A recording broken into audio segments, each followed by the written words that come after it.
الذین آمنوا لا ترفعوا اصواتکم فوق صوت النبی سبحان اللہ لا تجهروا له بالقول كجهر بعضكم لبعض أن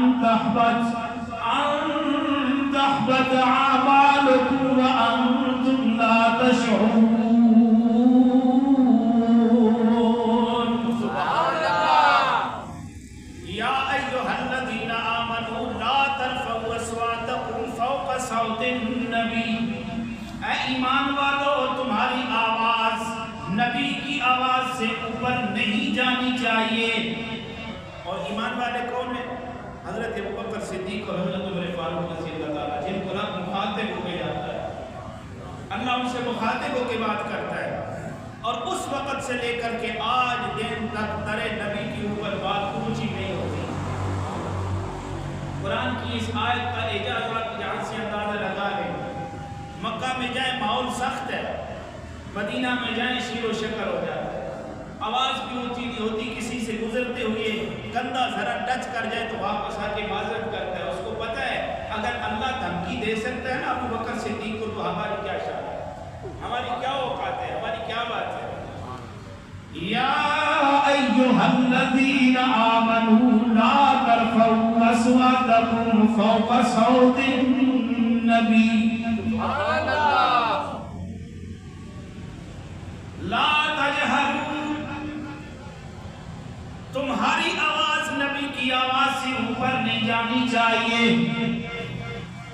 جس طرح کی تم آپس میں بات کرتے ہو نبی کی مجلس میں, نبی کی مسجد میں, نبی کے گھر میں, نبی کے در میں تم اونچی آواز نہیں نکال سکتے. اے اللہ اگر اونچی ہو جائے تو پھر کیا حکم ہے؟ ان تحبط اعمالکم وانتم لا تشعرون. سبحان اللہ تمہارے عمل ضائع ہو جائیں گے اور تمہیں شعور تک بھی نہیں ہوگا. دیکھیں نا گناہ ہو پورے اعمال میں, دور نبوت میں دیکھ لے, جہاں پہ بھی کوئی بات ہوئی تب بھی ہوئی یہ تم نے کام کیا ہے. ایک واحد عمل یہ ہے کہ نبی کے ادب کی بات, نبی کی محبت کی بات, نبی کے مقام کی بات, نبی کے مرتبے کی بات. چاہے مسلمانوں کی طرف سے بات ہوئی تو فوراً اللہ نے جواب دیا, چاہے کفار کی طرف سے بات ہوئی تو فوراً اللہ نے جواب دیا. اللہ نے نہیں بخشا. ایک دفعہ اس نے کہا نا کہ یہ مجنون ہے, اللہ نے ساری برائیاں سورہ نور کے اندر بیان کر دی. آخر میں یہ بھی کہہ دیا کہ پہلے تم اپنا باپ تو واضح کر لے. دو ٹوک الفاظ میں جب وہ کلاڑی لے کے ماں کے سر چڑھ گیا, اس نے کہا بتا جتنی محمد رسول اللہ نے باتیں کی ہیں وہ ساری میرے اندر موجود ہیں. اور آخر میں انہوں نے یہ کہا کہ تیرا باپ بھی نہیں ہے. تو جب کلاڑی ماں نے دیکھی, جب زندگی موت اور زندگی کے کشمکش میں جان آئی تو اس نے کہا ہاں تیرا باپ تو نامرد تھا, میں نے کسی چروائی کے ساتھ روابط قائم کی اور تو پیدا ہو گیا. پتا چلا نبی کے اوپر بات وہی کرتا ہے جس کا باپ, بولو تو صحیح کیا ہو گیا, تو قیامت آ رہی ہے. نبی کے اوپر وہی بات کرتا ہے جس کا باپ نہیں ہوتا. باپ والا نبی کی عزت پہ کٹ جاتا ہے, مر جاتا ہے. صحابہ کا دور دیکھو, اللہ کی عزت کی قسم میرے نبی کے 1,24,000 اصحاب آئے ہیں, جتنے بھی آئے ہیں جب بھی رسول اللہ کے سامنے بات ہوئی ہے تو کہتے ہیں فدا کا ابی و امی, یا رسول اللہ آپ پہ میری ماں بھی قربان ہو جائے, میرا باپ بھی قربان ہو جائے. سبحان اللہ. اس کے بعد بات کا آغاز ہوتا ہے. اللہ کی عزت کی قسم جب بھی رخ انور پہ ذرا پریشانی کے اثرات نظر آتے, صحابہ کی آنکھوں سے موٹے موٹے بارش کی قطروں کی طرح چھم چھم کے آنسو گرتے تھے. یہ رسول اللہ کی محبت ہے, یہ اللہ سکھا رہا ہے, یہ قرآن میں رب بیان کر رہا ہے. آپ سنیں سینے میں ٹھنڈ پڑ جائے گی. میرا رب قرآن میں فرماتا ہے یا ایھا الذین آمنوا لا تقولوا راعنا وقولوا انظرنا. سبحان اللہ. جس وقت یہ آیت مقدسہ نازل ہوئی اس وقت سے قبل صحابہ کہتے یا رسول اللہ راعنا، جب کوئی بات سمجھ نہ آتی میرے نبی جب مخاطب ہوتے، جب بات سمجھ نہ آتی اصحاب رسول کہتے راعنا۔ راعنا کا معنی یہ ہے ہماری طرف توجہ فرمائیے، ہماری طرف نظر کرم فرمائیے۔ آج اس کا معنی عربی زبان میں کیا ہے، ہماری طرف توجہ فرمائیے۔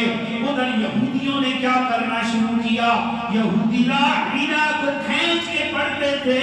حضرت سعد بن معاذ رضی اللہ تعالیٰ عنہ یہود کے ادب سے واقف تھے، اس کے اندر سوئے ادب کا پہلو نکلتا ہے۔ میرا رب سوئے ادب کا مقام بھی رسول اللہ کو نہیں دینا چاہتا۔ اسی وقت جب حضرت سعد بن معاذ رضی اللہ تعالیٰ عنہ نے فرمایا یہودیوں سن لو، اب اگر میں نے کسی کی زبان سے یہ سنا راعنا کا کلمہ، کسی کی زبان سے میں نے سنا تو میں تمہاری گردن اڑا دوں۔ آگے سے یہودیوں نے یہ جواب دیا سن ہم تو راعنا کہتے ہیں، تمہارے مسلمان بھی تو راعنا کہتے ہیں۔ بات تو ان کی ٹھیک ہے، ہم بھی کہتے ہیں صحابہ مسلمان جو ہوتا ہے یہ سیدھا سادہ ہوتا ہے، یہ بل پیچ نہیں جانتا۔ تو جب یہودی یہ بات کہتے ہیں تو مسلمان بھی یہ کہتے ہیں۔ بات عربی میں تو مانا ٹھیک ہے، ہماری طرف نظر کرم فرمائیے، لیکن یہودیوں کی زبان میں عبرانی میں اس میں ادب کا پہلو نہیں ہوتا، سوئے ادب آتا ہے۔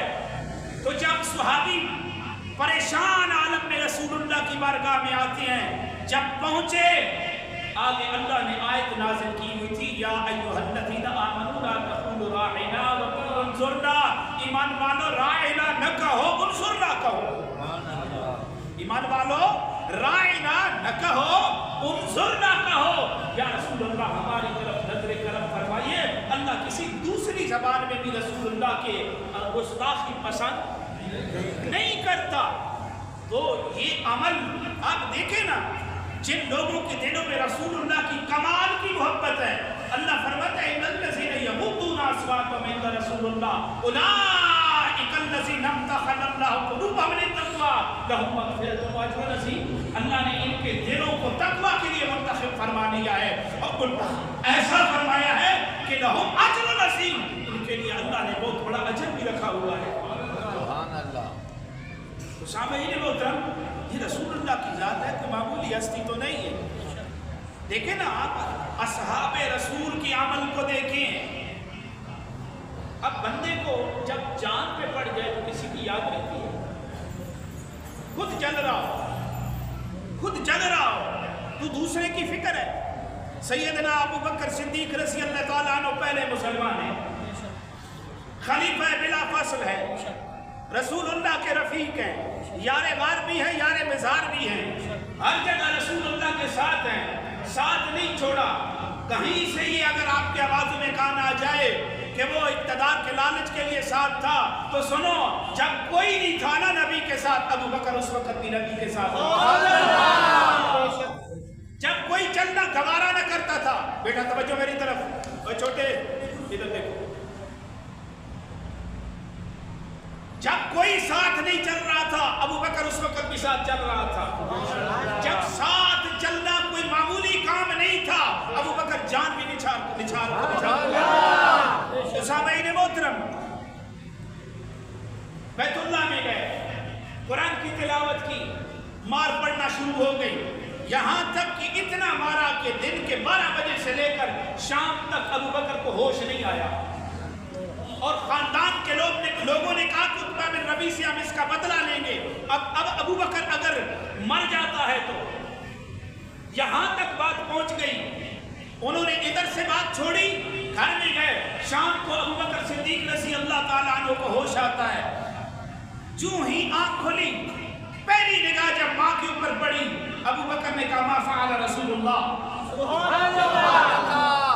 بات سنیں، آپ کو سمجھ آئے، آنکھ کھلی تو نہیں کہا ہے مجھے درد ہے،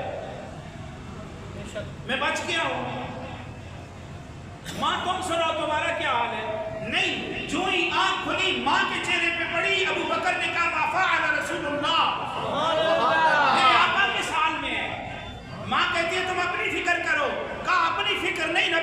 فکر ہے, نبی کی فکر ہے. ماں کہتی ہے تمہارا کیا حال ہے؟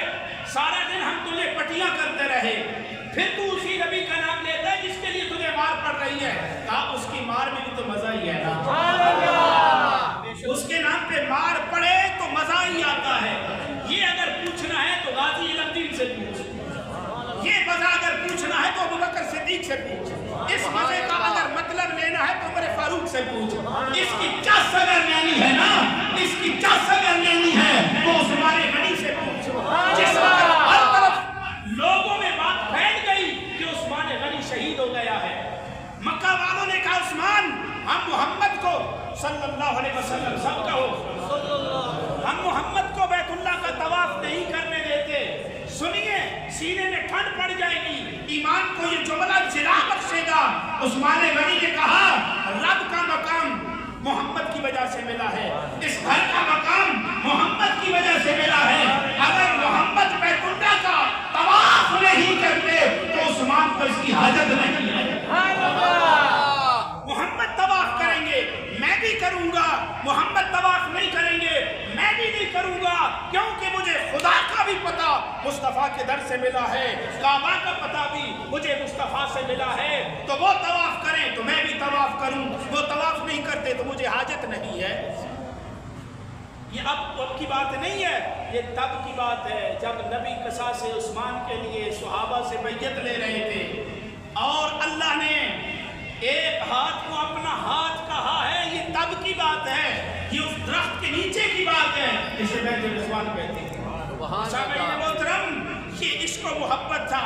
ما فعل رسول اللہ, ابو بکر کہتے ہیں رسول اللہ کے سال میں ہے, ماں نے بھی چھوڑ دیا, رشتہ دار بھی اٹھ کے چلے گئے, لیکن ماں تو پھر ماں ہے نا, ماں تو پھر ماں ہے نا. تبھی میرے نبی نے کہا کہ رب کہتا ہے میں میرے بندے میں تجھ سے تیری 70 ماؤں جتنا پیار کرتا ہوں, اے میرے بندے میں تجھ سے 70 ماؤں جتنا پیار کرتا ہوں. یا ایھا الانسان ما غرک بربک الکریم, اے بندے تجھے کس چیز نے اپنے کریم رب سے دور کر دیا ہے, اپنے رب کے در کو کیوں چھوڑتے ہو؟ دل میں اگر رسول اللہ کی محبت ہے پھر نماز ہاتھ سے جاتی نہیں ہے, دل میں اگر رسول اللہ کی محبت ہے تو پھر رسول اللہ کی سنت بندے سے نظر آتی رہتی ہے, زندگی رسول اللہ کی اتباع میں گزرتی ہے. خدا کی قسم میں جب یہ نعرہ سنتا نا غلامی رسول میں موت بھی قبول ہے, پھر میرے نگاہیں شرم سے جھک جاتی ہیں, پھر میری نگاہیں شرم سے جھک جاتی ہیں. غلامی رسول کا نعرہ لگ رہا ہو, امت مسلمہ کا سیاسی, دینی, سماجی, معاشرتی استحصال ہو رہا ہو, ایسے کبھی نہیں ہو سکتا. یہ یاد رکھیں اگر دین ہے تو پھر بات دین کی ہوتی ہے, رسول اللہ کی بات ہوتی ہے, رسول اللہ کے قرآن کی بات ہوتی ہے. مسلمان عامل بھی قرآن کا ہوتا ہے. سبحان اللہ. تو میں عرض کر رہا ہوں, کہا میری اگر خیر چاہتی ہو نا تو پھر بنت خطاب کے پاس جاؤ, حضرت عمر فاروق کی بہن کے پاس جاؤ, وہاں سے میرے نبی کا پتہ چلے گا.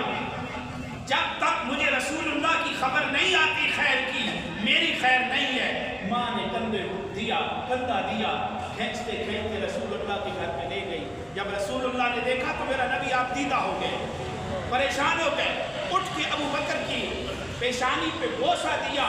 بوسہ اپنوں کو دیا جاتا ہے, غیروں کو نہیں دیا جاتا. جس کی پیشانی پہ نبی بوسہ دیتے ہیں اسے ابو بکر صدیق کہتے ہیں. سچا زمانے کا وہی ہے جو نبی کے ساتھ ہے, سچا زمانے میں وہی ہے جو رسول اللہ کے ساتھ ہے. مسلمانوں کے ہاں عزت والا, مقام والا, مرتبے والا, شان والا بھی وہی ہے جو رسول اللہ کے قریب ہے. اس لیے امت منافق ابو بکر سے دور ہوتا ہے, مومن ابو بکر کے قریب ہوتا ہے. آگے چلے, حضرت عمر فاروق کی بات ہے. آپ نے فرمایا یا رسول اللہ میری اس جان کو چھوڑ کے رکھ, میری اس جان کو چھوڑ کے, باقی آپ مجھے ہر چیز سے زیادہ پیارے. منافقین نے اس حدیث کو اچھالا بھی ہے, اس پہ اجرا بھی کی ہے. میرے نبی نے آگے سے بازو پکڑ کے کہا عمر بندہ اس وقت تک مومن نہیں ہو سکتا سے زیادہ پیارا نہیں ہوتا۔ سبحان اللہ، تو ایمان تب ہوتا ہے جب رسول اللہ بندے کو ہر چیز سے ایمان کے اس کی جان سے بھی زیادہ پیارے ہو جائیں تو ایمان کامل ہوتا ہے۔ پھر بات یہاں پہ آ کے مکتی ہے، ختم ہوتی ہے۔ الحب للہ والبغض للہ، آتا للہ مانا للہ فقط استکمل الایمان۔ جس کی محبت اللہ کے لیے، جس کا بغض اللہ کے لیے، جس کی عطا اللہ کے لیے، جس کا روکنا اللہ کے لیے، اس کا ایمان کامل ہے۔ انا نہیں، رسول اللہ کی بات، اللہ کے قرآن کی بات، نبی کے فرمان کی بات، تب جا کے دین کامل ہوتا ہے۔ بڑے بڑے فلسفے جاننے سے ایمان کامل نہیں ہوتا۔ قسم اللہ کی، جس وقت میں اسلامک یونیورسٹی میں پڑھ رہا تھا، پروفیسر اس وقت تنزن کہتے تھے پڑھے لکھے بھی بے وقوف ہوتے ہیں، یہ پڑھے لکھے بھی بے وقوف ہوتے ہیں۔ تنزن کہتے تھے تم کس دین کی بات کرتے ہو؟ طالبان والے دین کی بات کرتے ہو۔ آج دنیا ادھر دیکھتی نہیں ہے، مسلمانوں کا سیاسی استحصال ادھر کوئی دیکھتا نہیں ہے، مسلمانوں کا دینی استحصال ادھر کوئی دیکھتا نہیں ہے، مسلمانوں کا مذہبی استحصال ادھر کوئی دیکھتا نہیں ہے۔ کیوں؟ 20 سال مردوں کی طرح جنگ لڑ کے یہود و نصارہ کے منہ کھٹے کیے ہیں،